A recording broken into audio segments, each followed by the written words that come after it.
کۆمپانیا عاشتار بۆ بەرهەمهێنان و بە بازاڕکردنی وەرزشی بەکارهێنانی سیستەمی ڤاری لە خولی ئەستێرەکانی عێراق ڕاگرت. کۆمپانیاکە لە ڕاگەیەندراوێکدا ئاماژەی بەوە کردووە لە سەرەتای ئەم وەرزەی خولی ئەستێرەکانی عێراقەوە تاوەکو ئێستا یەکێتی تۆپی پێ عێراق شایستە دارایەکانی کۆمپانیاکەی نەداوە. لە کاتێکدا کۆمپانیاکە یاریەکانی 20 هەفتەی خولەکەی بەڕێوە بردو. کۆمپانیا عاشتار دەڵێت بە پارەیەکی کەمتر لە مافی خۆیان لەگەڵ یەکێتی تۆپی پێ عێراق ڕێککەوتون، بەڵام هێشتا ئەو بڕەشیان پێ نەدراوە.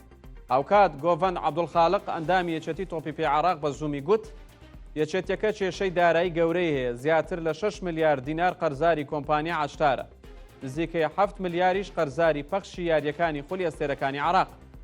گۆڤەن عەبدوڵخالق دەڵێت سەرۆکوەزیرانی عێراق 12 ملیار دیناری لە بودجەی یەکێتی تۆپی پێ عێراق کەم کردوتەوە، بۆیە بەهۆی دۆخی ئێستا یەکێتیەکەوە ئەگەری دەست لە کار کێشانەوەی بە کۆمەڵی ئەندامانی یەکێتی تۆپی پێ عێراقیش لە ئارادایە.